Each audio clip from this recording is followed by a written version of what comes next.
Bitácora de obra, donde a partir de la imagen sonora escucharemos diversas perspectivas en torno de la arquitectura, la ingeniería, el urbanismo y la construcción. Bitácora de obra, donde el arte de construir se registra y escucha.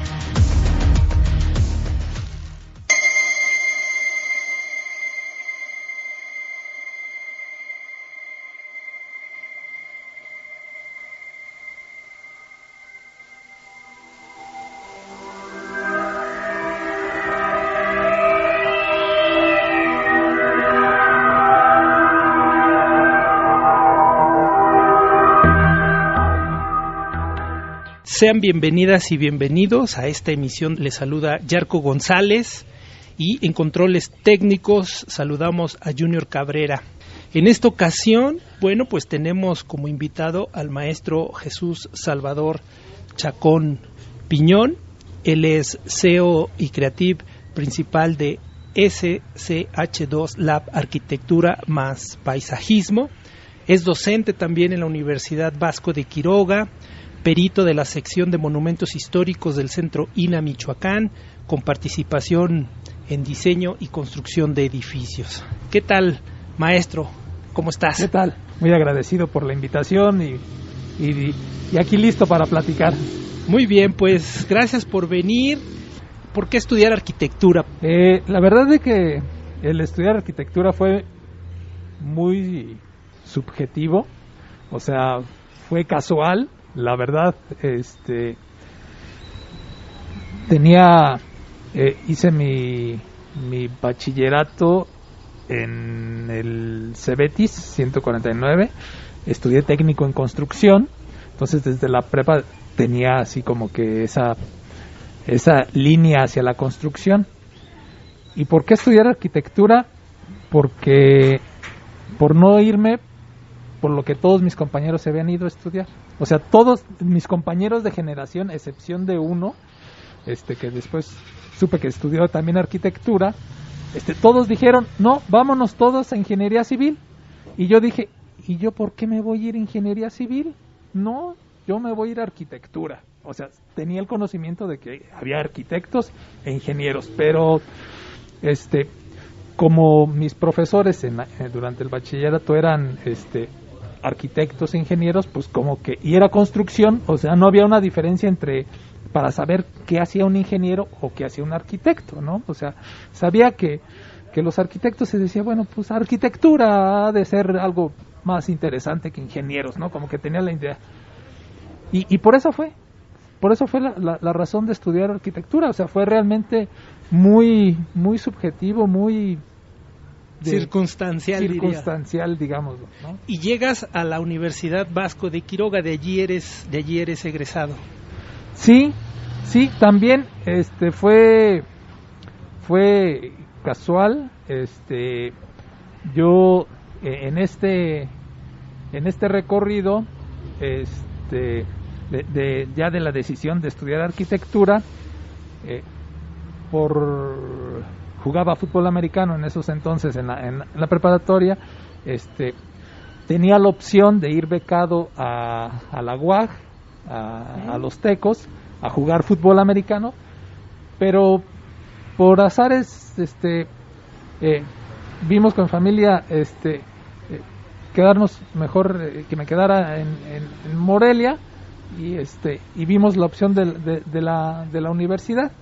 Entonces también fue muy muy casual, ¿no? O sea, el hecho de decidir en qué universidad, más porque eran pocos alumnos, o sea, no había tantos alumnos, entonces sí como que dijeron, en ese vimos, bueno, pues por lo menos voy a tener así como que ahí me van a estar más presionando. ¿Qué generación eres?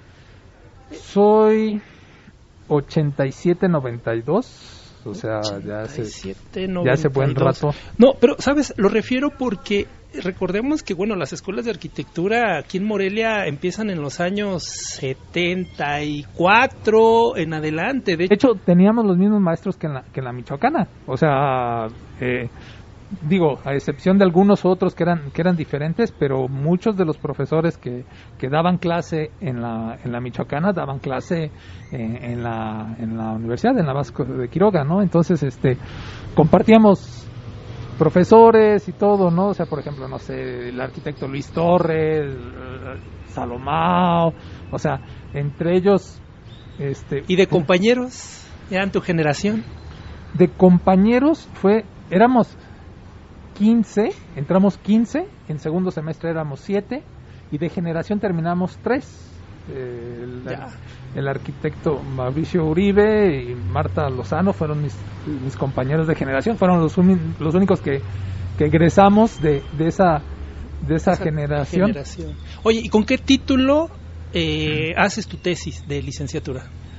Una biblioteca especializada en arte. Ah, mira. Ese es con lo que... Aquí en Morelia. Aquí en Morelia. Sí.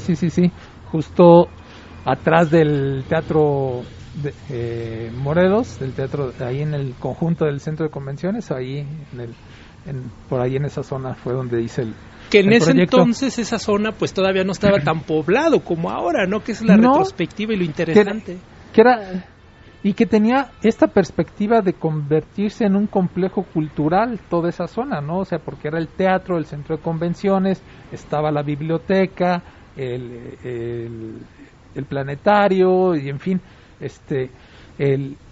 el hotel. Entonces como que era más hacia esa vocación un poquito de ir más hacia lo cultural con toda esa extensión de terreno y de esa gran oportunidad que tiene, ¿no?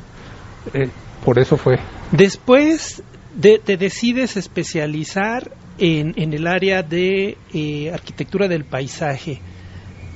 ¿Por qué especializarte? ¿Qué te motiva a llegar a esa área?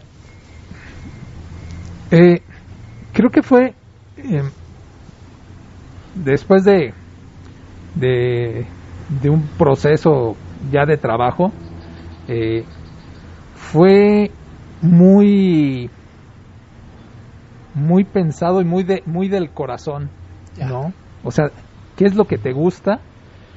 Más allá de la parte del diseño que me gusta y que me apasiona, tenía esa espinita o esa motivación, ¿no? Y me acuerdo mucho que quien detonó prácticamente mi decisión a estudiar la maestría en paisaje y de conocer todo este gran universo que es, fue mi hija, la más pequeña, en ese entonces, chiquita. ¿Cómo se llama? Caritna, ok. Ella en ese entonces en kinder, chiquita, agarra y me dice: papá, ¿verdad que tenemos que cuidar el planeta porque si no, ¿qué me van a dejar? Y fue así como que, ¿sí? O sea, y bueno, ¿y yo qué hago? ¿No? Pues ¿qué hago? Pues ponte a estudiar paisaje, ponte a ver cómo puedes hacer que esto sea sustentable, que le puedas ir dejando algo, ¿no? Y esa fue. Fíjate que ahí coincido como papá cuando tenemos ese rol y traemos a flor de piel todos los cuestionamientos que hacen las hijas en este caso, ¿no? Entonces, pues ahí está. Así es que, Caritna, no sé si lo sabías, pero ahora eres parte de no quiero decir culpa, pero sí de la motivación, ¿no? De poder llegar. Y te titulas con un trabajo en la maestría de arquitectura del paisaje. ¿Qué tema es? ¿Es el sendero biocultural o haces otro trabajo? Bueno, me titulé por excelencia académica, pero desde que inicias en la maestría haces este proceso de hacer una propuesta de un tema de tesis. Y yo había, dentro del trabajo que estuve desarrollando en la maestría, era el plan maestro para las cañadas del río Chiquito, que es toda la zona desde el Club Campestre hasta Pico Azul, ¿no? Más o menos es toda esa zona de territorio. Y una parte o un componente de todo este gran plan maestro, pues es el sendero biocultural del acueducto Filtros Viejos, ¿no? Es resultado de como es un apartadito, vamos, de todo un gran plan maestro que estaba o que se desarrolló para esa zona, ¿no? Sobre todo, digo, en el recorrido de Chavo andaba mucho en la bici de montaña, por allá me tocó, tuve la fortuna de verlo con muchos árboles, con muchas cosas, y he estado enamorado siempre de toda esa zona, no sé, siempre ahí desde chiquito siempre íbamos a San Miguel del Monte, a andar allá con mi familia, con mis papás, a andar ahí de día de campo, en fin, toda esa zona siempre la he recorrido toda mi vida. Y fue precisamente eso, ¿no? O sea, a ver, estoy estudiando algo, ¿qué le puedo regresar o en qué puedo pensar para poder seguir disfrutando, que alguien más siga disfrutando de lo que yo disfruté, ¿no? Entonces fue por eso, o sea, el decir, a ver, ¿qué zona o qué proyecto hago? Pues fue así, ¿no? O sea, siempre, ahora, digamos, más en la parte emocional, que así como que viendo en otras cosas, que a ver qué posibilidades tenía de desarrollar o de inventar el hilo negro, ¿no? Lo que pasa es que luego el paso del tiempo te hace ver otros ángulos de lo que estás haciendo. Permíteme hacer un corte y vamos a regresar para seguir conversando, y regresamos para que nos siga hablando de esta parte, pero también de otras obras que ha hecho. Así es que regresamos.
Participa con nosotros.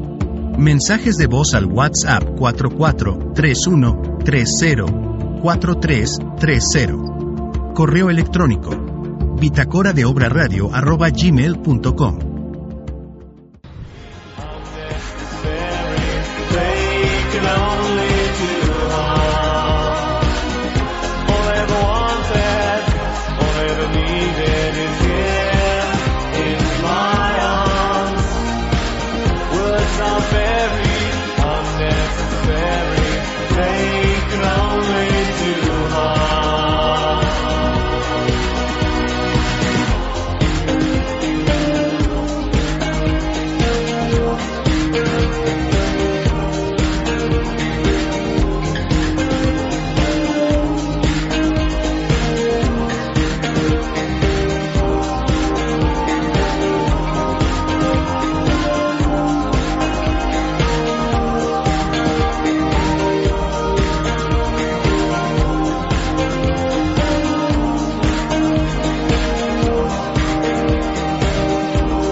Recuerden que estamos con el maestro Jesús Salvador Chacón Piñón. Y hablábamos de que a la distancia, cuando uno ejerce o tiene la oportunidad de terminar una maestría, una especialidad, hoy día sigues convencido de haberte especializado en esa área. Más que convencido, creo que hubiera en ese entonces en la prepa, me hubieran dicho que existía arquitectura del paisaje, hubiera estudiado arquitectura del paisaje en lugar de arquitectura.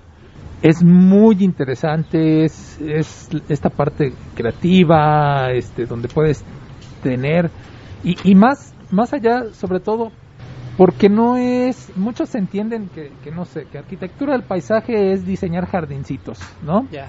Que estás poniendo plantitas y que estás, y no, yo creo que lo que menos vimos o lo que menos aprendí fue esa parte, ¿no? O sea, de la florecita, de esto, no.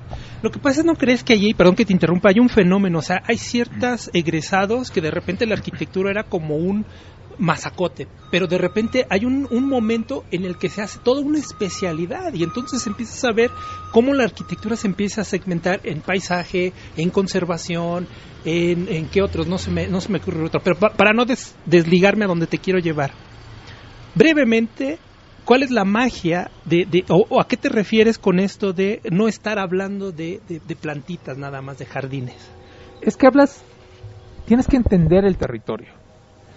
O sea, es de lo macro a lo micro. O sea, es de ver cómo el análisis desde lo urbano, desde el territorio mismo, cómo va impactando sobre cualquier elemento, ¿no? Desde un edificio, desde una maceta, desde lo que quieras.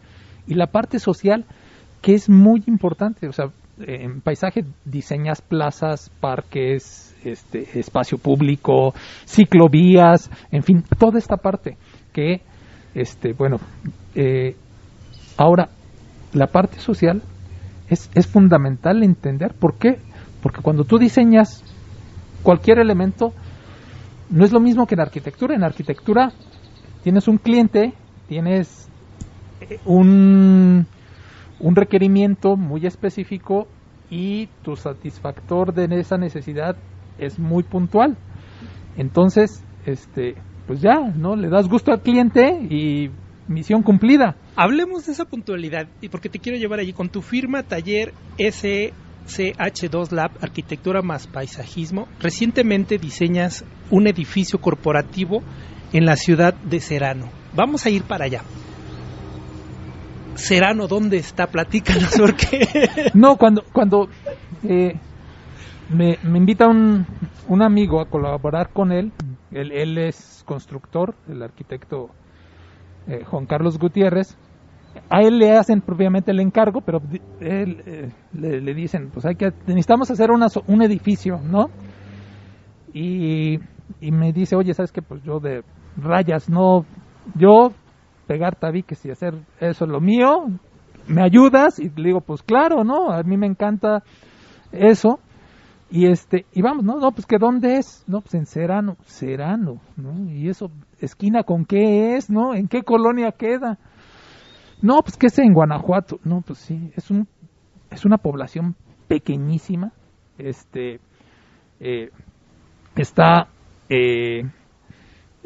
como si fueras de Puruándiro a Yuriria.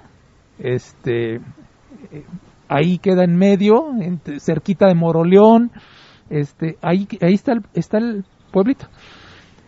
Cuando fuimos, pues yo así como que, bueno, y sí, literal, ¿no? Es como ni siquiera con una arquitectura vernácula muy que se conservara, autoconstrucción al 1000, todo. Y hacer el edificio, cuando decíamos, bueno, pues es que esto, pero cuando ves los requerimientos son 5,000 metros cuadrados de construcción. Es un edificio de bastantes metros, ¿no? Y cuando el cliente la caja popular Serrano nos dice, pues es que, miren, tengo esto, conocemos dónde estaban su corporativo, que era una casa, una serie de 3 casas unidas, interconectadas, donde estaba toda la gente amontonada, yo decía que estaban hacinados ahí, y empiezas a ver todo el requerimiento, la visión de futuro que tienen, cómo en lo que está, y empiezas a ver, y nosotros fuimos la tercera propuesta. En esa propuesta tú le estás apostando a integrar el contexto con carácter e identidad corporativa. ¿Cómo fue esto? Sí, ese fue el reto, el mayor reto, porque todas las propuestas, o lo que les habían presentado, pues eran edificios, ¿no? Como tal. Y entonces lo que hicimos fue explorar y analizar el territorio, ¿no? Es decir, buscar la identidad, generar una identidad, ¿no? Y empezamos a encontrar, pues, que había algunas construcciones vernáculas, de adobe, pero no es en un tono más rojizo, adobe, la tierra, los cultivos, en fin, tratar de generar, y sobre todo no generar un impacto visual dentro de la comunidad, porque pues no hay edificios, o sea, que se integrara dentro de ese pequeño contexto, y que a la vez lo que quisimos fue darle espacio público a la población. Creo que ese es el punto, ¿no? Dentro de la parte paisaje, entró dentro del mismo proyecto, ¿no? Tú haces una cita en tus redes sociales donde dices: reinterpreto el adobe, la teja, el barro con materiales contemporáneos, donde el espacio privado se convierte en espacio público, generando áreas verdes para la población. Y me encanta esto con lo que cierras: la arquitectura es compartir. Sí, la idea principal, ¿no? de lo que desarrollamos y de lo que generamos.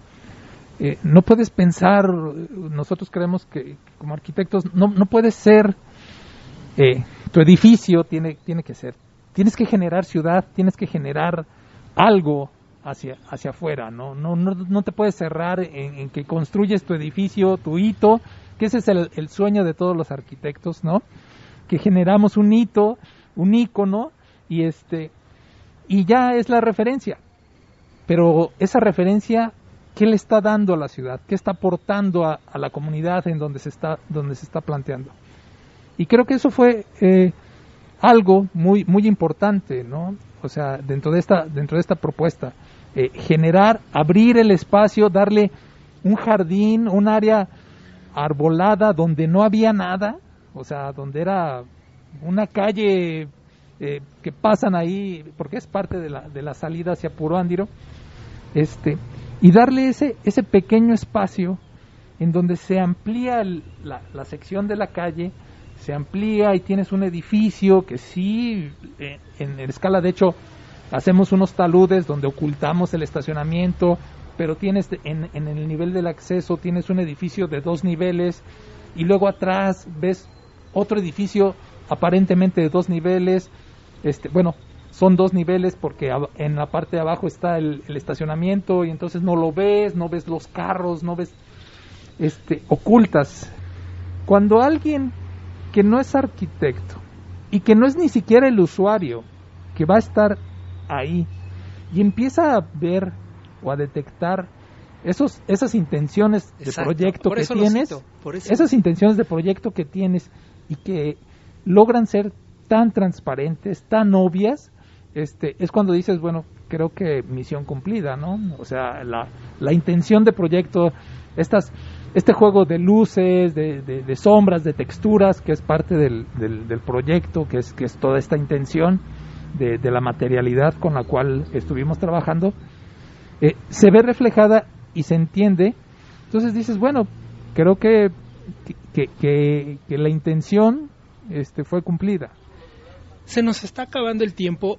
¿Dónde podemos visitar visualmente que podamos verlo? Yo soy de la idea de que la imagen sonora tiene que detectar una inquietud para después ya llegarle a lo visual. ¿Y dónde te podemos ver?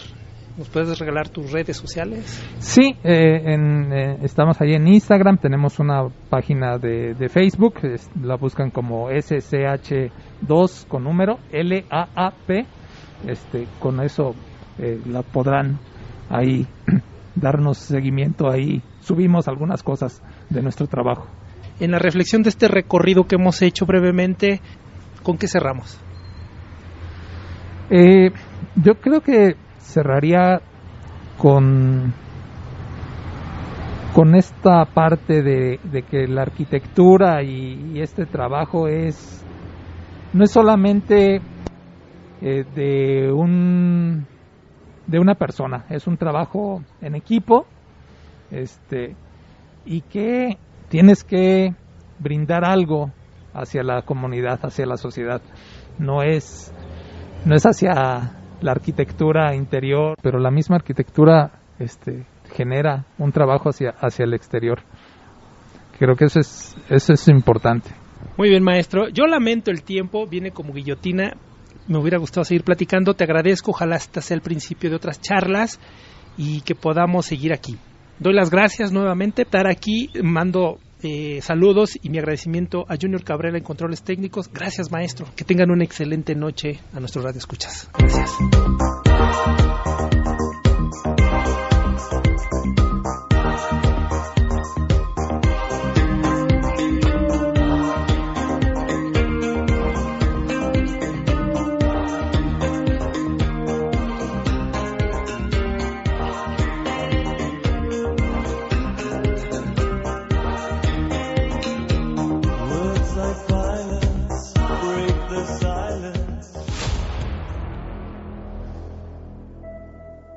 Bitácora de obra, donde a partir de la imagen sonora escucharemos diversas perspectivas en torno de la arquitectura, la ingeniería, el urbanismo y la construcción. Bitácora de obra.